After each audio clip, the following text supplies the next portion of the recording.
Vamos a retomar un poquito. Vamos a retomar un poquito el libro de Lucas, capítulo 21. Esto es palabra de Dios. El tema de hoy, hermanos, se llama conteniendo la fe. Conteniendo la fe.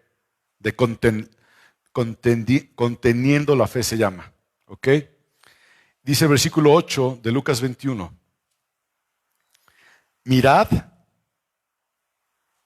ya lo tiene ahí, ya lo ve conmigo. Entonces se dijo, mirad, no seáis engañados, porque vendrán muchos en mi nombre.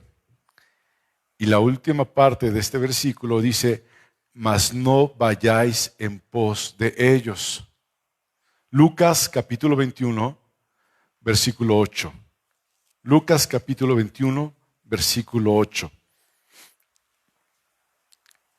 Dice la palabra del Señor, lo voy a leer de esta forma. Mirad, no seáis engañados. Cuando te habla y te dice, mirad, no seáis engañados, ¿a qué creen que se refiere? Vamos a hablar de dos cosas. Uno, hay gente haciendo trampa. Hay gente, por ejemplo, yo no sé si aquí en Saltillo exista o haya existido, pero me acuerdo que hace muchos años en la Ciudad de México, en el metro de Oceanía, se ponía un señor con una mesita y tenía ahí 3 jícaras. ¿Sí saben lo que son las jícaras? Botecitos. Y con esos botecitos, ¿qué creen que ponían? Una pelotita. Y ahí estaba Carla, mi hermana, y ahí estaba yo, viendo cómo movía el amigo las jícaras. Y la gente apostaba, que estaba en esta jícara, que estaba en otra jícara. Y sabemos que muchas veces es el puro engaño. Pero Carla le estaba diciendo, ahí está, y ahí está, y ahí está. Y a todas la atinaba Carla, ¿verdad? Nos hubiéramos hecho ricos ese día, tú y yo, ¿verdad? Y hasta que el Señor nos dijo, váyanse, ¿te acuerdas? Me dijo, llévate a tu hermana de aquí. Mi hermana es mayor que yo, casi 8 años, no 7 años, por si no sabían. No es cierto, mi hermana es menor que yo. Entonces me dijo, llévate a tu hermana, porque estábamos viendo y estábamos diciendo a la gente dónde estaba la pelotita. ¿Sí los han visto esos alguna vez? Yo no sé si hay aquí en Saltillo o no, pero en el metro allá era muy frecuente. Y nos dijeron, llévatela. Me dijo, llévatela, porque había un engaño. Cuando hay un engaño, hay una trampa, no te están diciendo toda la verdad. Una verdad a medias, ¿qué es? Es una mentira. Cuando te dice aquí la palabra del Señor, porque vendrán muchos, dice, mirad que no seáis engañados. Hay una verdad y no te la están diciendo. Y estás siendo engañado. Leamos el versículo. Mirad que no seáis engañados, porque vendrán muchos en mi nombre, mas no vayáis en pos de ellos. ¿Por qué me salté esas palabritas que vienen ahí que dicen, diciendo yo soy el Cristo y el tiempo se acerca? Porque mucha gente se han levantado en muchos países falsos cristos. Independientemente de esto que se haya levantado en muchos países, los falsos cristos, ¿sí? También hay muchos lugares en donde se enseña un Cristo falso. La palabra de Dios, hermanos, hemos aprendido que es ofensiva. Lo hemos visto y desde que estaba aquí el pastor Jorge Nurreta Sánchez, mi padre, nos decía, la palabra de Dios, ¿cómo es? Ofensiva. ¿A quién? a nuestro yo, a nuestra personalidad. Mucha gente, hermano, se siente ofendida todo el tiempo por la predicación de su palabra. Pero es necesario nuestro yo. Si tratas de predicar o vivir un cristianismo dulce, amable, inofensivo, te voy a decir algo, eso no es el evangelio. Eso no es el evangelio. Dice más adelante este versículo, de este capítulo de la Biblia, voy al versículo 12. Pero antes de todas estas cosas os echarán mano y os perseguirán. Y os entregarán a las sinagogas, a las cárceles, y seréis llevados ante reyes y ante gobernadores por causa de mi nombre. Ahí tienes agua.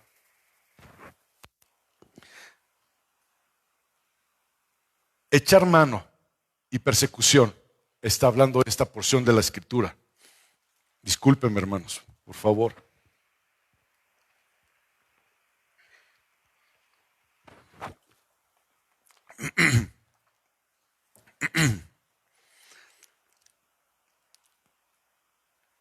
¿Qué es que te echen mano? Que te arresten. Pero saben que dentro de las mismas congregaciones nos echamos mano, nos aprisionamos, gracias, y nos acusamos dentro de la misma iglesia.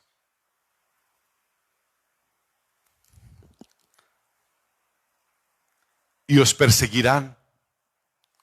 Hay persecución dentro del mismo pueblo de Dios, contra sí mismo, hablando mentiras, aún de nosotros mismos. ¿Alguna vez te has enterado, Juanita, te has enterado tú, Sofi García, te has enterado tú, Grace, te has enterado tú, Mayela, alguien de ustedes que han hablado de ustedes, los mismos hermanos de aquí? Hay veces que sí, hay veces que no, la murmuración. Y todo esto, hermano, nos lo advierte el Señor en una porción de la Escritura que hoy vamos a estudiar. Gracias. 3 pastillitas, al ratito voy a tener la glucosa hasta arriba, pero está bien. Está bien. Y estoy empezando con este versículo de Lucas, hermanos, porque he entendido y hemos entendido que la palabra de Dios debería ser el estándar o debe ser el estándar para toda predicación, no opiniones humanas o opiniones modernas de una naturaleza corrupta, de una naturaleza caída. Mucha gente habla sobre su propia opinión y realmente, hermano, lo que necesitamos hacer es escuchar, leer y estudiar la palabra de Dios. Por eso la palabra de Dios nos manda profetas, que vemos las profecías en toda la palabra del Señor. Y el día de hoy, hermanos, vamos a hablar sobre el libro de Judas. Sobre eso vamos a ver y vamos a estudiar esta epístola. ¿Qué tiene que ver Lucas, lo que acabamos de leer, con la epístola universal de Judas apóstol? ¿Mandé? De las falsas doctrinas, de los falsos maestros, de que van a querer moverte el tapete, ¿sí? Y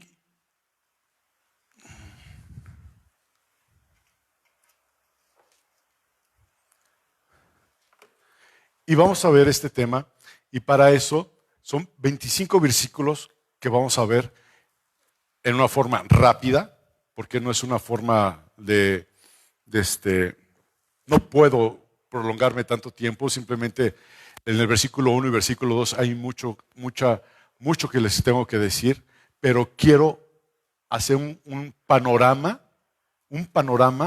de los 25 versículos que hay en la Biblia. Quiero que lo vean.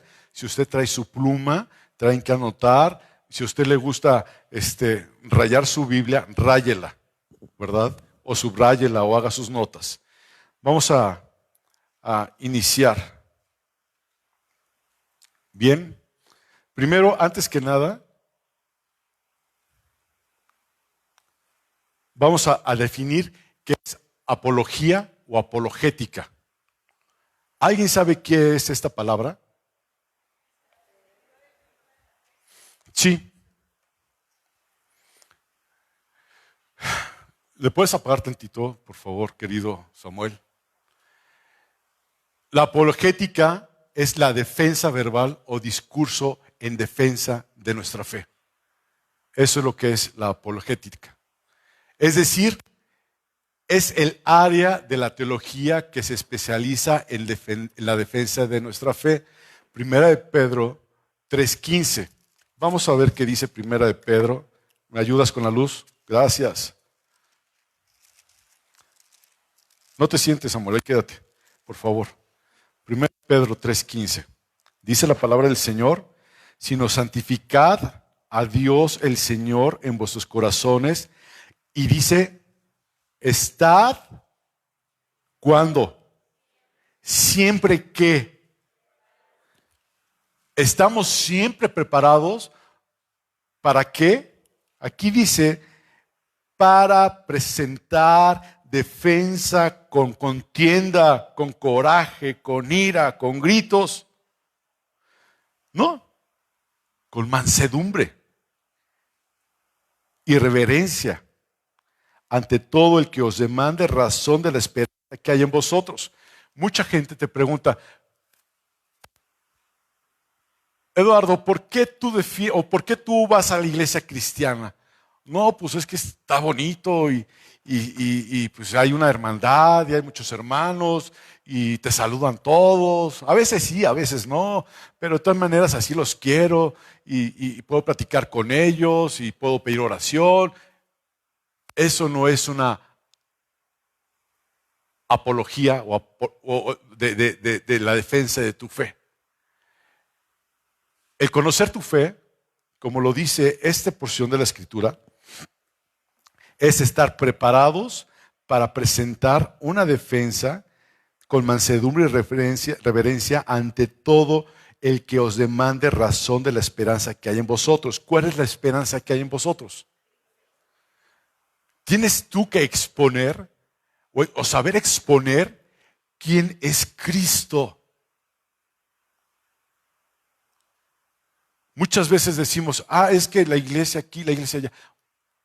Tenemos que exponer a Cristo, no la iglesia. ¿Cristo quién es? Cristo es el Hijo de Dios, quien murió en la cruz del Calvario, llevó la ira de Dios por nosotros, nuestros pecados. Es que todos somos hijos de Dios. ¿Han escuchado eso?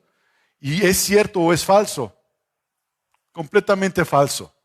Y aún en este libro que vamos a empezar a estudiar o vamos a ver, nos vamos a dar cuenta de que hay gente que ha sido entregada desde antes al pecado. O sea, no hay esperanza para ellos. No es para todos. No es para todos. Y aún, hermanos, me atrevo a decir que la gente que está en la iglesia, no me refiero a pacto de gracia para que nadie se ofenda, pero mucha gente que está en la iglesia cristiana, ¿qué creen? No han nacido de nuevos. No van a salvarse. Y es algo tremendo porque la palabra del Señor dice que en aquel día será el lloro y el crujir de dientes.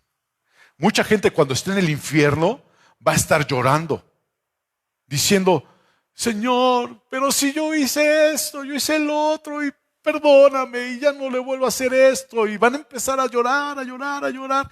¿Eso los va a salvar? No. Y luego dice que va a haber un crujir de dientes. ¿Cuándo cruje una persona los dientes?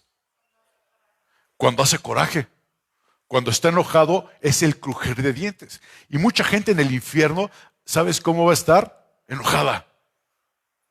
Enojada. Y va a estar diciendo, Señor, pero yo hice esto y hice el otro. Y van a estarle gritando a Dios desde el infierno.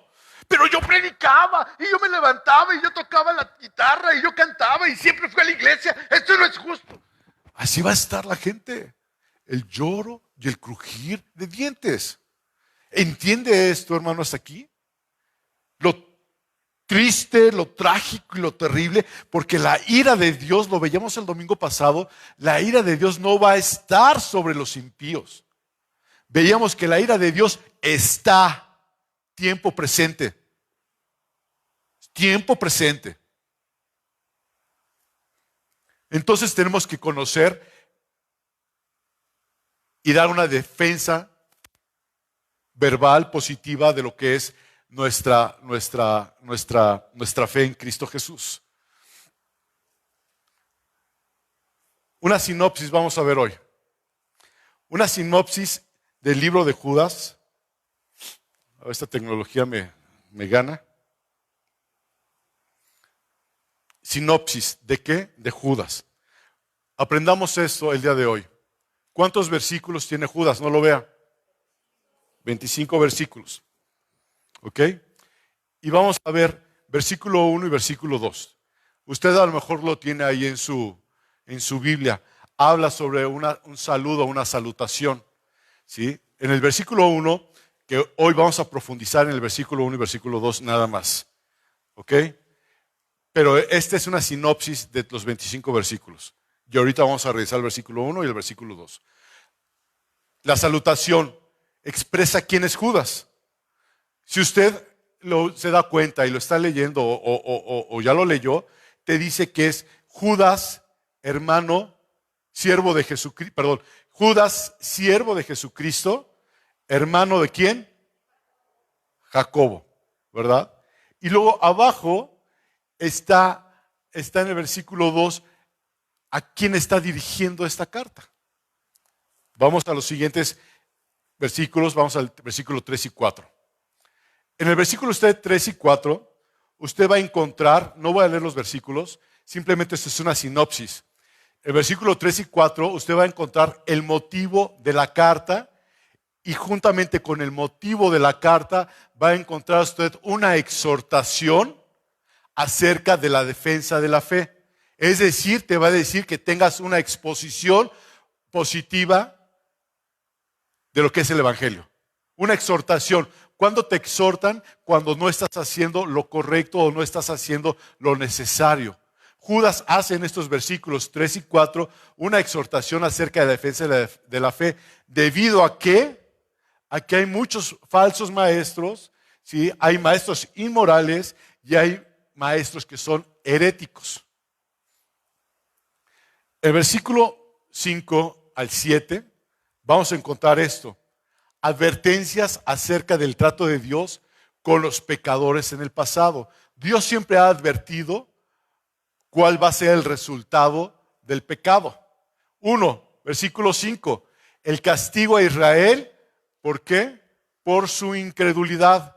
Y usted lo va a encontrar en el capítulo, bueno, es un solo capítulo, pero en el versículo 5 de Pedro.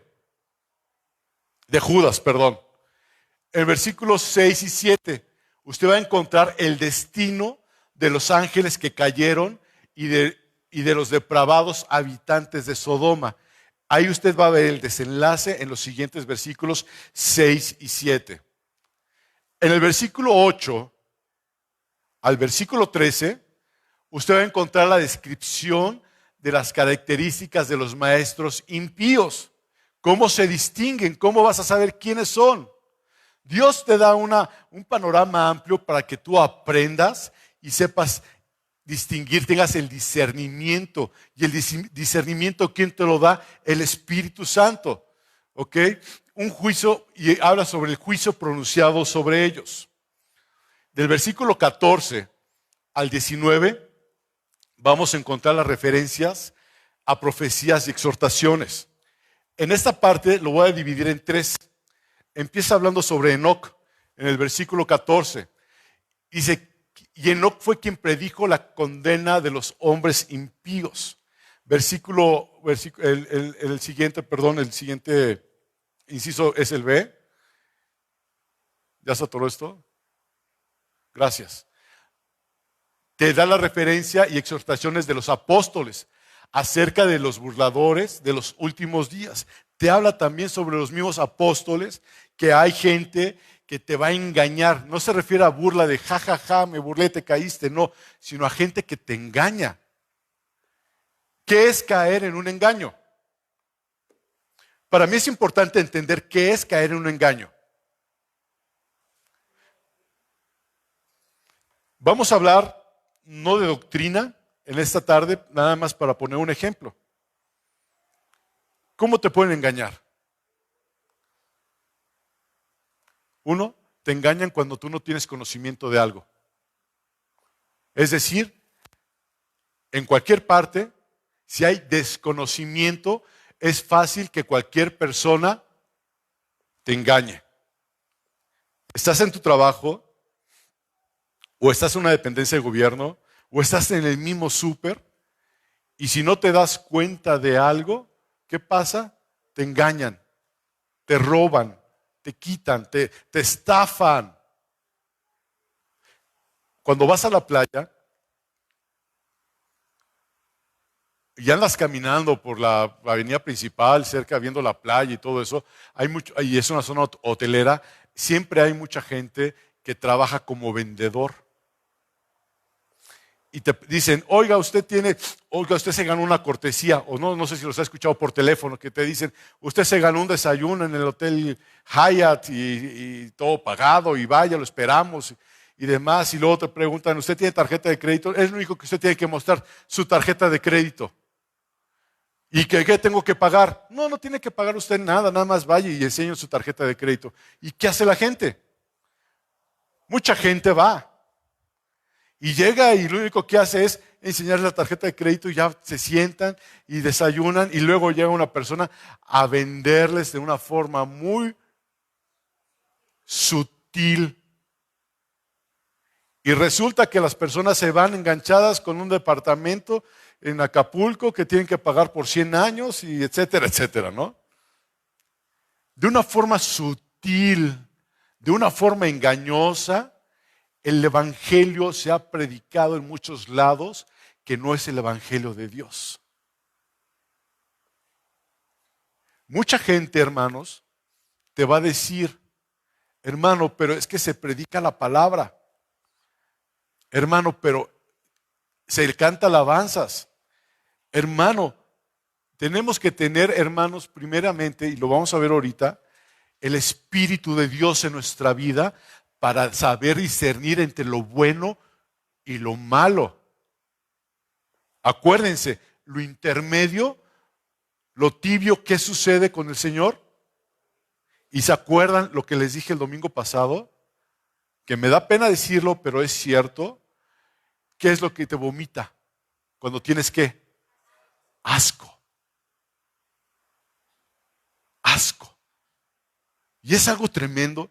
Y en base a nuestro cristianismo, ¿ustedes creen que nuestro cristianismo le dé asco al Señor? ¿Tu cristianismo le dará asco al Señor? ¿Tu forma de vivir le dará asco al Señor? Porque la misma palabra te dice, eres frío o eres caliente. Ahora, el que vengas a la iglesia, hermano, no te hace una persona caliente, una persona que sepa toda la Biblia. Hermanos, créanme, déjala así, todavía termino. Gracias. La palabra de Dios, hermanos, es eterna. Nunca vamos a terminar de conocerla. Y entre más estudias, y entre más lees, y entre más el Señor abre tu entendimiento, te das cuenta de que no sabes absolutamente nada. Porque es mucho el conocimiento que hay en la palabra del Señor. Sin embargo, muchos tenemos el conocimiento del Señor nada más en la cabeza. Y no ha bajado al corazón. Y mientras que el conocimiento de la palabra del Señor no baje al corazón, ¿qué va a suceder, hermana Pili? No vamos a vivir realmente como Dios lo está diciendo. Vamos a tener una religión y no una relación con Dios. Y vamos a ser fácil presa del enemigo de ser engañados. Fácil. Es que la palabra del Señor dice esto. Ah, sí, amén, amén. Y el Señor dice, oh, sí, amén, amén, yo lo sé. Pero ¿qué nos hace falta? El conocimiento revelado. de su palabra. Nos hace falta el discernimiento. No es a todo decirle, sí, amén, amén.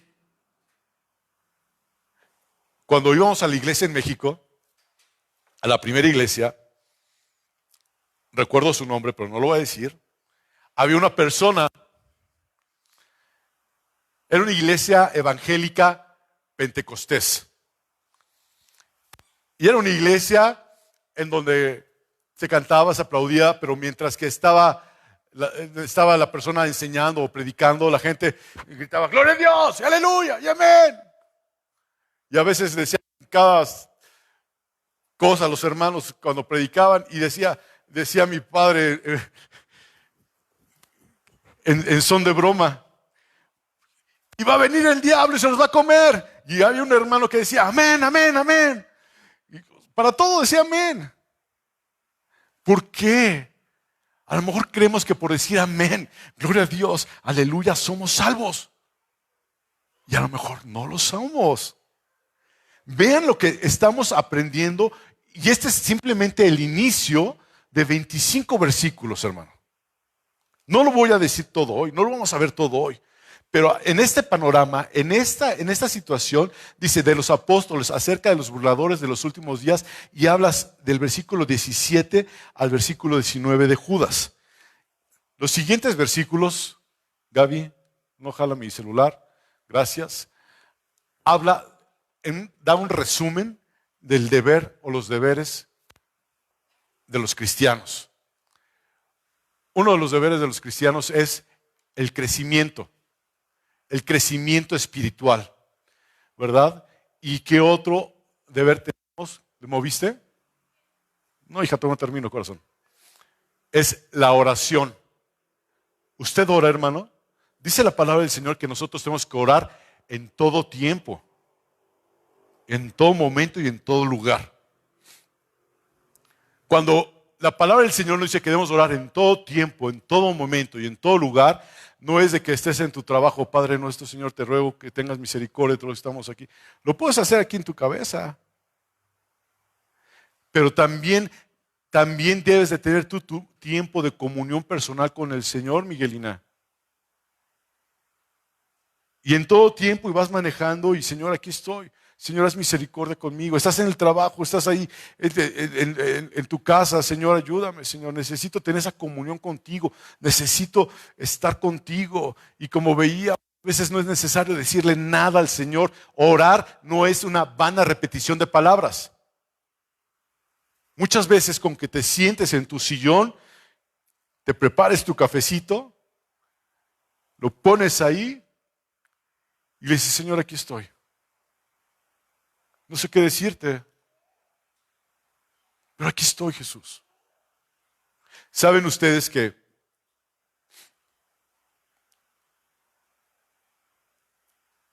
muchas veces mi padre y yo nos fuimos a tomar un café, o nos tomamos un café, bueno, muchos cafés, ¿verdad? Pero nos íbamos los sábados a tomar un café. Sábado tras sábado tras sábado. Y llegó el momento en que platicábamos durante esa interacción y de repente, ¿qué sucedía? No hablábamos. No hablábamos. Y pasaban minutos sin hablar. 10, 15, 20 minutos. Usted va a decir, ¡ay, qué aburrido! Pero le voy a decir algo. Ahí estaba mi papá. Ahí estaba mi papá. Y para mí era más que suficiente saber que estaba mi papá. Cuando usted se sienta a orar, siéntese y dígale, Señor, aquí estoy. No tengo nada que decirte, porque a veces pensamos que la oración es pedir, pedir, pedir, dame, quiero, sana y demás, y aquí, allá. No, hermano. Es una relación de padre a hijo, de hijo a padre. ¿Es necesario que tengamos nuestros momentos de intercesión, de orar? Sí, hermano. Hay momentos en que viene una lucha espiritual, una lucha de oración, ¿verdad? Señor, te ruego misericordia por mis hijos, sálvalos, mete tu mano, Señor, hasta donde tengas que meterla, haz lo que tengas que hacer con ellos, con mi esposo, con mi esposa, con mis suegros, con mi con todos los que tú quieras decir, pero tenemos que tener una oración constante y eso nos va a ayudar juntamente con la lectura de la palabra a tener un crecimiento paralelo. Es decir, un crecimiento de la Escritura y un crecimiento en una relación con Dios. Porque hay mucha gente, o es muy fácil, hermano, sentarte a leer la Biblia. Pero ¿qué tan fácil es para ti sentarte a orar? ¿Qué es más fácil? Honestamente, díganlo. Leer la Biblia. Es más fácil sentarte a leer la Biblia que sentarte a orar. Pero de nada te sirve si tienes un crecimiento así. Sabes mucha Biblia, pero nada de oración. La Biblia y la oración van de la mano. Todo esto hablando sobre lo que dice versículo 20 y 23. Y ahora lo que dicen los últimos versículos. Me faltó. Habla también, versículo 21, amor hacia Dios y confianza en Cristo para salvación eterna. Es lo que habla el versículo 21 de Judas. Y de versículo 22 al 23 te dice que debemos de ser activos o estar activos. ¿Para qué? Para ganar almas. ¿Qué es ganar almas, Bonifacio? No te estoy hablando y saben que no lo estoy preguntando, simplemente me gusta mencionarlos. Ser activos en ganar almas. ¿Cómo vas a ganar tu almas en donde tú te desenvuelves, Linda? ¿Cómo vas a ganar tu almas en donde te desenvuelves, Nerea? ¿Cómo vas a ganar tu almas en tu trabajo, Sergio Isaac? ¿Cómo vas a ganar almas en la calle? Uno, el testimonio de Dios en tu vida habla más que muchas palabras. Entonces no digo nada, me quedo callado, nada más que me vean los vecinos. Hola vecino, hola, hola. No. Es bueno, pero los mismos vecinos te van a decir, oye, ¿por qué eres distinto? Oye, ¿por qué eres diferente? En tu trabajo te lo van a decir. Pero también, hermanos, y se los pido de favor, llévense folletos y repártanlos. Hoy la hermana Pili se levantó muy temprano y ya estaba aquí bien temprano repartiendo folletos, aquí afuera en la calle. Venga, hermano, venga, llévese folletos o sáquele folletos, sáquele 10 copias, hermano, un folleto, ¿sí? O aquí se las sacamos y se las entregamos y déselas donde pone usted gasolina. Dele su propina, ¿sí? Porque también tenemos que ser dadivosos, ¿verdad? Dele su propina y dele su folleto. Si usted va con el de la tiendita, dele su folleto. Si usted ve a una persona caminando en la calle, dele el folleto. Uno no sabe, hermano, el impacto que pueda tener un folleto. Pero es un papelito. A mí no me impacta. Tal vez a ti no, porque a lo mejor tu espíritu está muerto. Pero a la gente no sé qué efecto pueda traer. Entonces tenemos que predicar el evangelio constantemente. Dice el siguiente, hija, gracias. Versículo 24 y 25 es la doxología o la bendición final. ¿Qué es la doxología? ¿Han escuchado esta palabra? Hace como un año más o menos se enseñó aquí sobre lo que es la doxología, ¿verdad? ¿Qué es la doxología? Es la alabanza, expresa alabanza dando gloria a Dios, y las doxologías generalmente contienen dos elementos: una expresión de alabanza a Dios y por lo general esto es a una tercera persona, y aquí lo vamos a ver con el tiempo en estos versículos, y una manifestación de su naturaleza infinita. Es lo que ustedes están viendo en esos versículos 24 y 25. Esto es un panorama general de lo que es el libro de Judas. Voy a empezar con el versículo 1.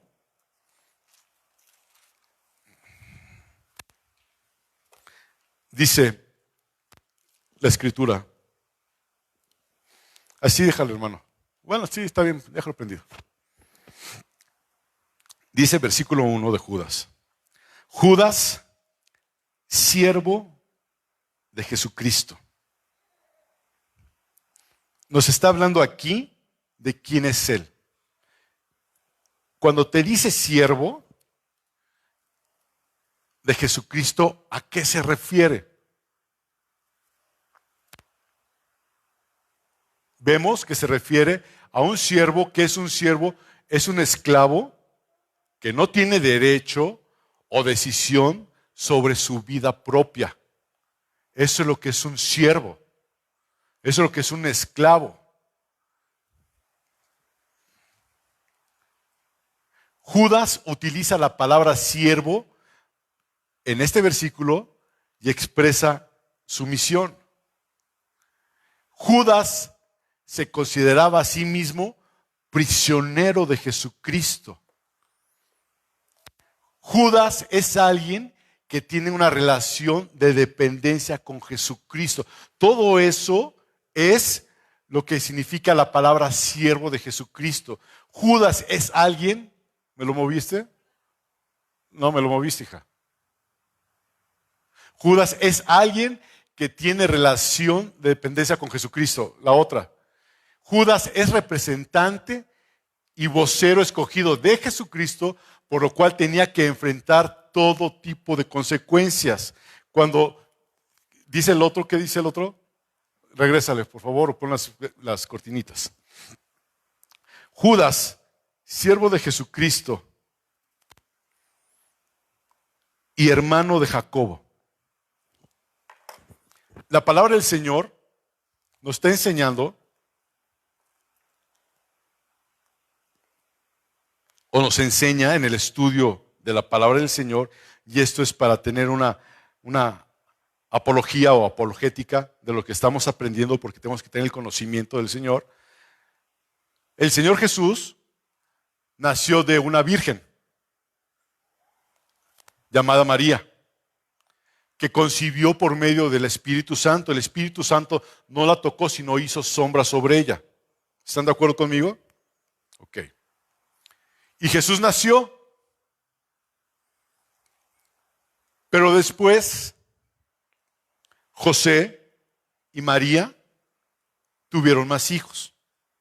Y la Biblia lo aclara. Muchas veces te van a decir, amado hermano, es que la Biblia habla sobre los hermanos y que todos somos hermanos del Señor, y Jesús le decía a todos hermanos, y si tú haces y obedeces lo que yo te digo, son mis hermanos. Pero la palabra del Señor también habla sobre la familia. Y es bien explícito, porque por ejemplo, les voy a dar un ejemplo.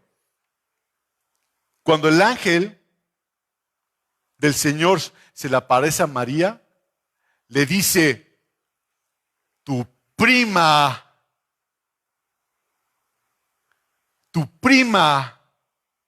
¿se acuerdan cómo se llama la prima? Va a tener un hijo. No le dijo tu hermana, tu prima. Otra de las cosas que las que se puede romper eso, hermano, es cuando usted empieza a leer las genealogías. Porque no habla de Isaac, hermano de Abraham, sino Isaac, hijo de Abraham, etcétera, etcétera. Cuando vemos la palabra del Señor, llega el momento en que dice en el Nuevo Testamento que Jesús tenía medios hermanos. ¿Por qué medios hermanos? Porque Jesús fue concebido por el Espíritu Santo. Y los otros medios hermanos fueron por José y María. Y dos de sus hermanos, porque tuvo hermanos y hermanas, dos de sus hermanos, uno se llamaba Jacobo, ¿sí? Jacobo, y el otro, ¿cómo se llamaba? Judas. Judas y no Iscariote, sino Judas, el que viene aquí en esta epístola. ¿Sí? Entonces, cuando Judas está escribiendo esta epístola, no pone Judas, hermano o medio hermano de Jesús, sino pone siervo. ¿Por qué? Porque a él le fue revelado quién era Cristo. En el Evangelio vemos, hermano, que Jesús que se burlaban de Jesús sus propios hermanos y diciéndole, pues ya la fiesta, sal y estos milagros, lo que dices. Y él dice, aún no es el tiempo. No creían sus hermanos en él. Hasta después les fue revelado a sus hermanos, como fue el caso de Judas, quién era él. Y se dio cuenta que él era un siervo de Jesucristo, esclavo de él, que su vida no dependía de sí mismo, sino dependía de Jesucristo. Por eso es que él dice, Judas, siervo de Jesucristo,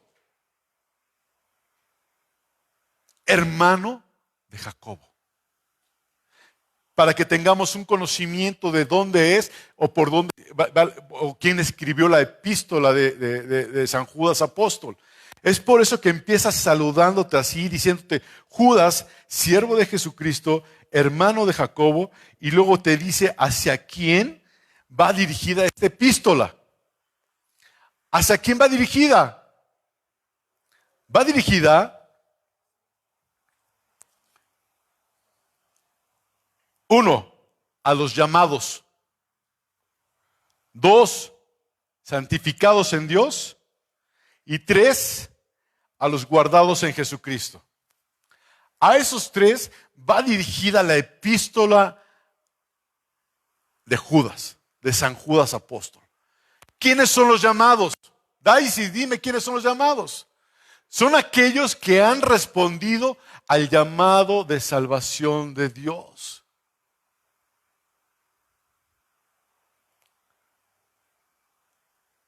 Déjamelo atrás, hija. Aquellos que han respondido al llamado de salvación de Dios. Mucha gente todavía sigue diciendo que ellos llegaron aquí porque ellos quisieron venir. Dice la palabra de Dios que hemos sido atraídos por Él, no por nosotros, porque nosotros no lo buscábamos y no queríamos saber nada de Él. Sino hemos sido nosotros llamados y hemos respondido a ese llamado de salvación de Dios. Dice que somos llamados con un propósito. Todos los que estamos llamados, todos los que estamos aquí sentados, hermanos, todos, hermana Rosalinda, hermana Lili, hermana Doris, hermano Manuel, hermana Juanita, todos, Susana, todos hemos sido llamados con un propósito. Nadie está aquí de oquis. Todos hemos sido llamados con un propósito y ese propósito es de ser servidores, de servir. Hemos sido llamados a ser esclavos de Jesucristo, a depender de Él, de lo que Él nos dice, no de lo que nosotros queremos. Sus discípulos son aquellos que están comprometidos con la voluntad de Dios. Mi pregunta a ti, querido hermano, querida hermana, ¿estás comprometido a hacer la perfecta voluntad de Dios o tú estás comprometido contigo mismo? Porque esta palabra que dice Judas, siervo de Jesucristo, contempla tantas cosas, hermano, que nosotros nos imaginamos, no, pues es siervo, pues era servidor. Sí, pero ¿qué contempla esa palabra? Siervo. Siervo. Cuando nosotros, hermanos, lleguemos al cielo, el Señor no va a decir buena oveja fiel. No va a decir buen pastor y fiel. No va a decir buen profeta y fiel. No va a decir buen maestro y fiel. No va a decir buen cantor y fiel. Sino que va a decir buen siervo y fiel. Tenemos que ser siervos. Siervos. Servir al Señor, vivir por Él y vivir para Él. Porque para mí el vivir es Cristo y el morir es ganancia. ¿Están dispuestos a dar su vida por Jesucristo, hermanos? A que te maten por Jesucristo, a que te cuelguen por Jesucristo, a que te degollen por Jesucristo. Hace mucho tiempo, 10 años, cuando estaban aquí las cosas tremendas en Saltillo, y ahorita me acordé, me llegó un video en donde gente mala, espero darme a entender, había agarrado a 2 personas y los estaban degollando. Y me impactó mucho ese video, porque parecía un cuchillo de panadero y los estaban cortando la garganta, así, vivos. Y pegaron unos gritos tremendos. Gritos tremendos. Mi pregunta es, ¿qué harías tú si te dijeran, niega a Cristo y te dejo libre? Se dice bien fácil, hermanos. Se dice bien fácil. Señor, tú sabes que te amo. Pero me duele mucho. Estoy sufriendo, te voy a negar, Señor, pero te prometo que ya voy a la iglesia todos los domingos y voy a ir a hacer el aseo y voy a limpiar la alfombra hasta con un cepillo de dientes, pero perdóname. Nah.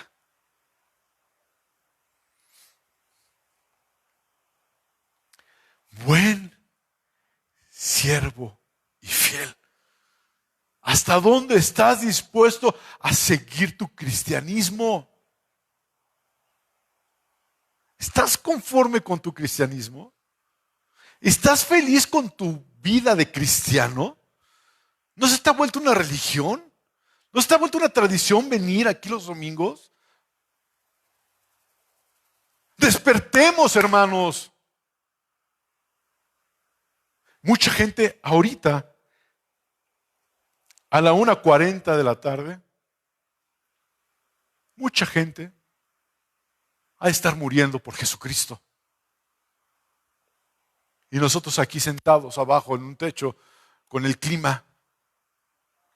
Y no nos damos cuenta de eso. ¿Cuánta gente en el Amazonas?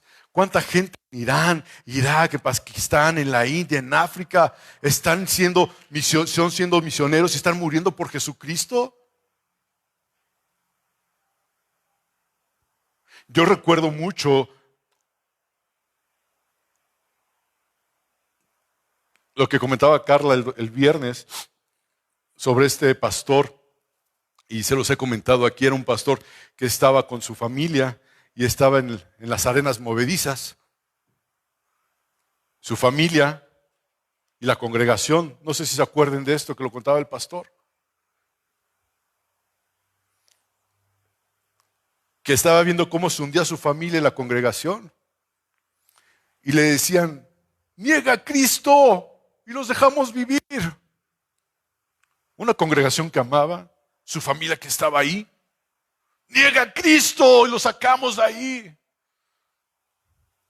¿Qué hubieras hecho tú, Oscar? ¿Qué hubieras hecho tú, Manuel? Al ver a tu familia ahí. Jaime, ¿qué hubieras hecho? Humberto, ¿qué hubieras hecho tú? Y este hombre dice que tenía una lucha, diciéndole, Señor, tú sabes que te amo, tú sabes que estoy aquí, Señor, pero no puedo ver, no puedo soportar esta situación. Y su esposa y la congregación le decía, no lo niegues. Y esto es real, no es una historia de un cuento. Le decían, si tú lo niegas, es que tú nos has mantenido engañados durante tantos años. Y la familia murió. Y la congregación murió. Judas, siervo de Jesucristo. ¡Qué nombre tan grande! Siervo. Imagínate que tu nombre esté escrito, que diga Rosalinda Juárez Barrón, sierva de Jesucristo. Que diga tu nombre, Bonifacio, siervo de Jesucristo. Hemos sido llamados con un propósito de ser siervos, de servir a aquel que vive y reina por los siglos de los siglos. ¿Y cómo estamos hablando delante de Él? Bien o mal, no me lo digas, piénsalo tú, porque es una relación personal. no es una relación congregacional. Sus discípulos son aquellos que están comprometidos con la voluntad de Dios. Señor, hágase tu voluntad, no la mía. A veces oramos, hermanos, para que Dios haga nuestra voluntad y no la voluntad de Él. Todos los días aprendemos, hermano. Y quiero mencionar esto, y perdón por mencionar esto personal, pero se los voy a decir brevemente, no quiero tomar mucho tiempo de esto, pero hace mucho tiempo yo tuve un sueño donde fallecía mi papá y yo despertaba llorando y le decía yo a Ayala, es que soñé que mi papá se partía y se fue así muy rápido y me quedé orando yo con el tiempo, decía, Señor, no te lleves a mi papá, lo quiero mucho, etcétera, etcétera. Y luego cambió mi oración a pedirle, Señor, prepárame para esta situación, porque sé que algún día va a pasar. Días antes de que mi papá falleciera, mucha gente oró por mi papá, ustedes oraron por mi papá, mucha gente en muchas partes donde lo conocían, orando por mi papá. Y yo días antes de que papá falleciera, salí de la casa porque estuve viviendo, entre comillas, prácticamente con mi mamá, mi hermana y mi papá, algún tiempo antes de que papá falleciera. Y no porque me haya corrido mi esposa, claro, sino por ayudar a mi papá, estar ahí pendiente de mi papá. Y salí un día por unas medicinas y yo decía, Señor, ¿por qué no has sanado a mi papá? ¿Por qué no has metido tu mano? Tanta gente te está pidiendo por él, Señor. Te ruego yo también por él, Señor. ¿Y por qué no escuchas mi oración? ¿Por qué no estás haciendo lo que te estamos pidiendo tanta gente? ¿No escuchas mi oración? Y en mi corazón sentí que el Señor me decía, sí, la escuché. Se te preparé para este momento. A veces, ¿para qué momento? Para el momento en que mi papá se iba a ir. Dije, sí, Señor, gracias. Comprometidos con la voluntad de Dios, no la nuestra. Mi pregunta es, ¿estaba yo orando o estaba mi oración en contra de Dios diciéndole que lo sanara? No, en ningún momento. Pero no es su voluntad, no es mi voluntad, es su voluntad. El Señor Jesús nos dejó una oración donde decimos, Señor, que se haga tu voluntad, no la mía.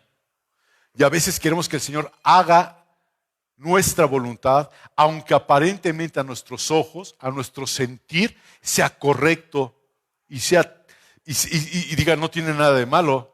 Y la Biblia no lo dice que sea nada de malo, que oremos por eso, lo vamos a orar.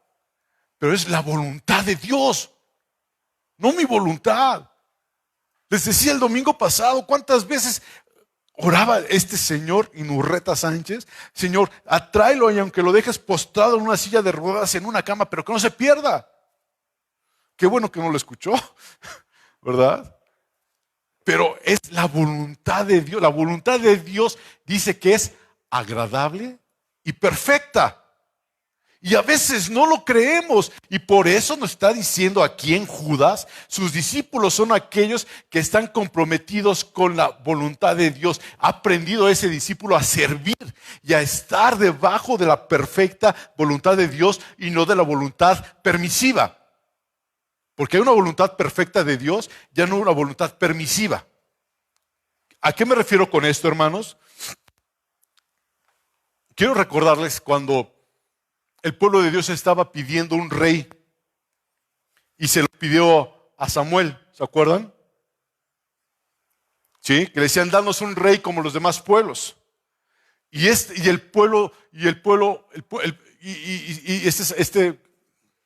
Samuel le decía a Dios, Dios, ellos están pidiendo un rey, pero tú eres nuestro rey. Y el pueblo insistió tanto, danos un rey, danos un rey, danos un rey. ¿Qué creen que pasó? Les dio el rey. Desecharon al rey de reyes por un rey humano.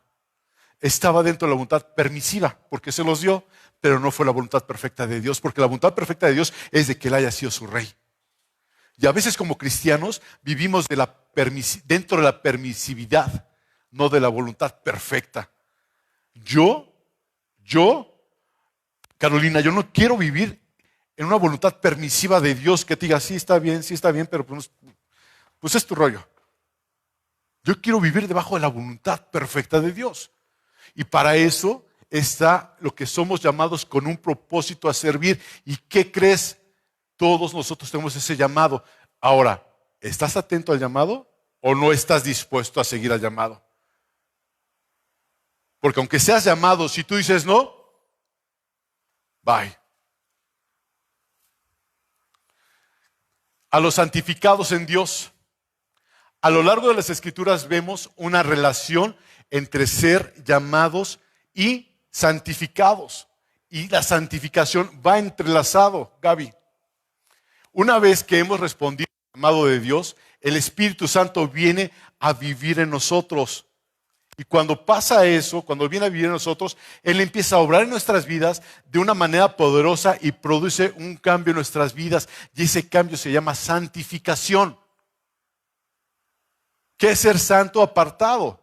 Y aquí en este versículo, nada más estamos viendo el primer versículo, la parte de arriba del versículo, encuentras que a medida que el Espíritu Santo obra en nuestras vidas, comenzamos a ver las cosas desde la perspectiva de Dios y por lo tanto seremos capacitados por Él para servir verdaderamente a Dios de la manera que le agrada. Mientras que no pase eso, no vamos a poder servir a Dios de la manera que le agrada.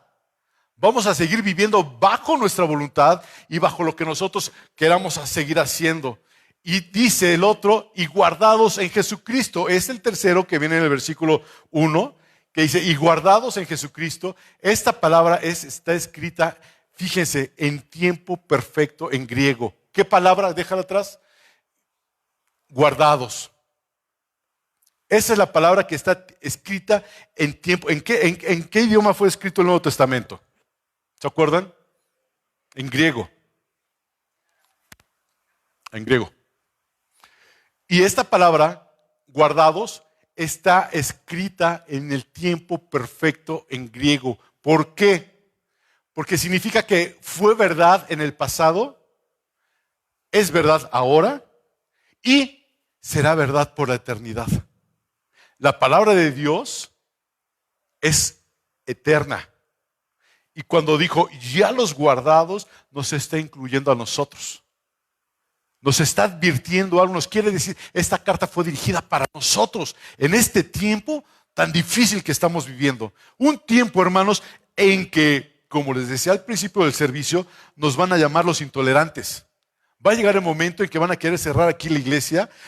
¿Qué? Porque vamos a estar hablando en contra del pecado, porque vamos a estar hablando en contra de la gente que es homosexual, porque vamos a estar hablando en contra de las personas que son lesbianas, porque Dios está en contra de eso.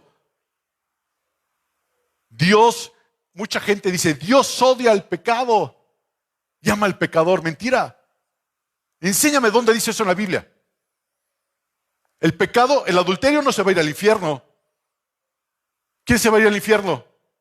El adúltero, el pecador. Continuemos. Luego el versículo 2. ¿Cuánto llevo, Carla? ¿Denise? ¿Una hora? Y apenas voy en el versículo 1, hermano. Son 25 versículos. ¿Me puede esperar 25 horas más? Dice, versículo 2, misericordia. Voy a leer el versículo completo. Misericordia y paz y amor os sean multiplicados. ¿Qué es misericordia, Susana? ¿Qué es misericordia? Misericordia representa el trato compasivo que se da a una persona más allá de sus méritos. Eso es lo que significa misericordia, el trato compasivo. ¿Y dónde lo vemos? Acompáñenme a buscar Tito, capítulo 3, versículos 4 y 5.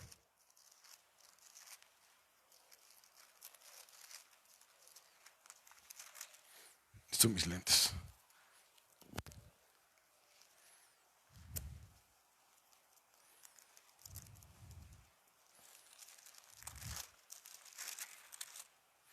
Dice la palabra del Señor, versículo 4, versículo 5 del capítulo 3 de Tito. Pero cuando se manifestó la bondad de Dios nuestro Salvador y su amor para con los hombres, nos salvó no por obras de justicia que nosotros hubiéramos hecho, sino por su misericordia, por el lavamiento, la regeneración y la renovación en el Espíritu Santo. Eso es misericordia. Entonces, cuando leemos aquí en Judas versículo 2, misericordia y paz se refiere absolutamente nada de nuestras vidas agradará a Dios hasta que seamos nosotros recipientes de su misericordia. Gaby. A través del Evangelio recibimos su misericordia y entramos en una relación de pacto con Él. Entonces, la misericordia no es solo algo que recibimos una vez, sino es algo que recibimos diariamente.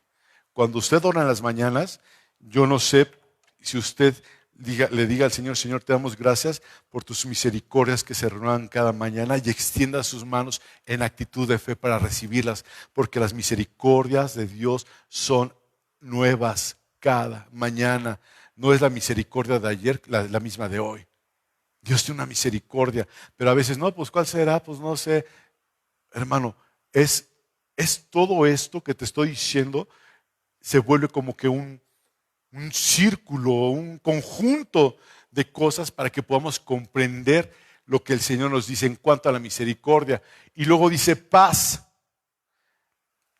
¿A qué se refiere la paz? Bíblicamente la paz se puede definir como un resultado del cumplimiento de la voluntad y del propósito de nuestras vidas. Dice la palabra del Señor, mi paz os dejo y mi paz os doy, y no como el mundo la da, yo os la doy. No se turbe vuestro corazón y tenga miedo. ¿Cuál es la paz que el Señor nos está dando? Jesucristo. Esa es la paz. Porque aunque estés en conflictos, aunque estés aparentemente en luchas, en pruebas, en situaciones impresionantes, puede haber paz. Puede haber paz. Y solamente esa paz la puede dar Dios, nadie más. La confianza en Dios. El saber que está logrando su perfecta voluntad y no su voluntad permisiva o no. ¿Cuál es la perfecta voluntad de Dios? La perfecta voluntad de Dios es agradable y perfecta. Entonces, si la voluntad de Dios es que yo tenga esta condición, hermana Carla, ¿cómo decía mi papá cuando le preguntabas que cómo se sentía, lo que platicabas ayer? ¿Qué te decía él? Sí, porque cuando estaba mi papá enfermo, gracias, estaba mi papá enfermo, tenía un reposete, un sillón, y ahí estaba, y Carla nada más veía que mi papá movía los labios. Y mi hermana le preguntó a mi papá, ¿qué estás haciendo, papá? ¿Estás orando? Y mi papá le decía, sí, estoy orando. ¿Y qué le estás diciendo, papá? ¿Qué le decía? Que el Señor se siga glorificando. Que el Señor se siga glorificando. En medio de enfermedad, en medio de angustia, que el Señor siga obrando. Hemos cantado aquí, sé que estás obrando tu perfecta voluntad, en mi vida estás obrando tu perfecta voluntad. Y cuando el Señor, porque el Señor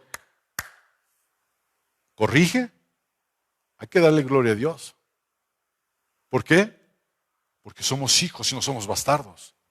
Cuando el Señor decide no corregir, cuando el Señor decide no llamarte la atención, aguas. Porque ella decidió hacer ¿qué? Destruirte, acabar contigo. La ira de Dios está con aquellos impíos. La palabra de Dios en el libro de Judas menciona cerca de 7 veces la palabra impío y impío e impiedad. ¿Qué es un impío? ¿Qué es un impío? Una persona que es impía es lo contrario a pío, no de pajarito, no de pollito. Una persona pía es una persona fiel, una persona de fe. Una persona impía es una persona que aún dentro de la congregación está viviendo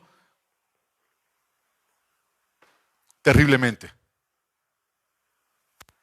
Bíblicamente la paz se puede definir como el resultado del cumplimiento de la voluntad y el propósito de Dios en nuestras vidas. ¿Tienes paz ante lo que estás pasando? Gloria a Dios. Y el último, amor. Todavía hay otro. Cuando estamos en paz con Dios, cuando obedecemos la palabra de Dios, el resultado será en nuestras vidas. ¿Qué dice Isaías 26:3? Hermanos, se me hace que lo vamos a dejar para después, la conclusión de todo esto, porque no va a terminar. Isaías 26:3. Isaías, aquí está Isaías. Dice la palabra del Señor, Isaías 26, versículo 3, tú guardarás en completa paz aquel cuyo pensamiento en ti persevera, porque en ti ha confiado, ¿verdad? Eso es tener paz mentalmente, saber que Él es nuestra providencia y saber que vamos a confiar en Él. Ahora, solo podemos tener paz con Dios una vez que hayamos recibido su misericordia. Y amor, o sean multiplicados, es la última parte que menciona el versículo 2 del libro de Judas, se refiere a la multiplicación del amor en nuestras vidas. ¿Hay amor en tu vida? ¿Realmente hay amor? Dice la palabra del Señor que amarás a tu prójimo como a ti mismo. ¿Cómo te amas a ti mismo? Y de esa forma amas a tu prójimo. Ahora, es solo a través de la misericordia de Dios que nos encontramos en la voluntad de Dios, ¿verdad? O sea, es decir, en paz. Y solo en ese momento el amor de Dios se multiplicará en nuestras vidas. Cuando experimentamos el amor de Dios, se produce un cambio positivo en nuestras vidas. Entonces, el amor de Dios es poderoso y nos transformará. A medida que experimentemos este tipo de amor, se nos multiplicará. Entonces, viendo esto, hermanos, viendo la advertencia que Dios habla en el libro de Judas, que no voy a terminar de leerlo, viendo estos dos versículos y hablando el versículo 3 de la exhortación y la defensa de nuestra fe, dice el versículo 3 de Judas, amados, por la gran solicitud que tenía de escribiros, tenía una necesidad impresionante de escribirte, de avisarte, porque tenemos algo común que es Cristo Jesús.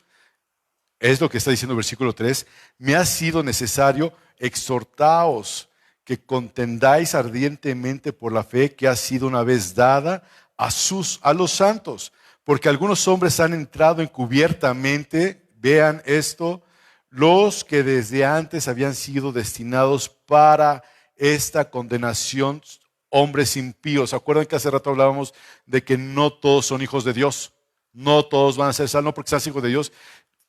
No todos son hijos de Dios, sino aquí está claramente diciendo, es en este versículo, los que desde antes habían sido destinados para esta condenación, hombres impíos, la primera vez que se pronuncia la palabra impío en este libro de Judas, que convierten en libertinaje la gracia de nuestro Dios y niegan a Dios, el único soberano, y a nuestro Señor Jesucristo. Hermanos, con esto termino, leyendo y meditando la palabra del Señor. Muchas personas buscan lugares donde pueden adaptarse. El único lugar donde podemos encontrar nosotros nuestro refugio es en la palabra de Dios. En ningún otro lugar. En ningún otro lugar. Hay gente que va a entrar encubiertamente y te va a engañar, como lo leíamos hace rato. Y cuando te engañan, es uno porque tienes desconocimiento de las cosas, ¿sí? O porque con astucia se meten y empiezan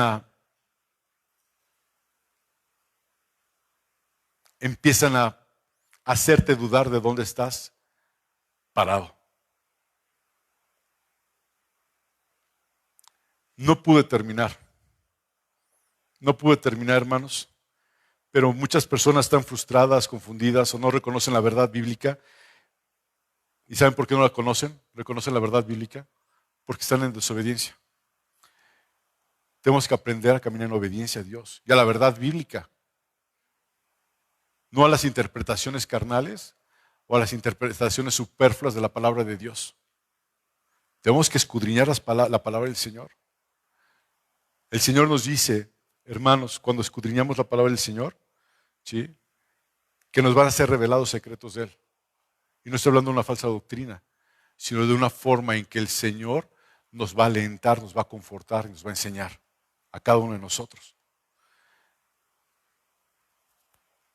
No termino, voy a dejar lo siguiente para la próxima vez que nos veamos. Sí, pero ya me tardé mucho y creo que es suficiente por hoy, por ahorita, ¿no? Entonces, déjenme orar. Esa presentación la tiene mi hija Carla Denise. Si usted la quiere, se la puede solicitar. No tiene ningún costo en pesos, solamente en dólares, ¿no? Si la quiere, la tiene Carla Denise, la sinopsis de Judas, por si le interesa. Si no le interesa, no se la pida. Padre, te doy gracias porque estamos reunidos en tu nombre, Dios. Y, Señor, que podamos, Señor mío, entender y estudiar más profundamente este libro para tener una apologética de nuestra fe, Dios, en Cristo Jesús.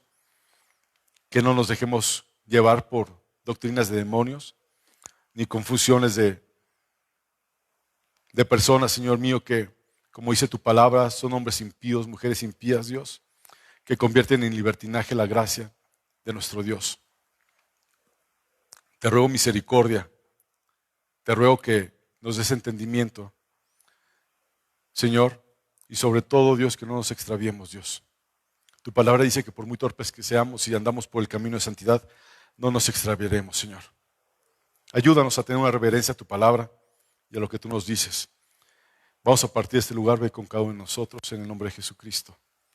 Amén.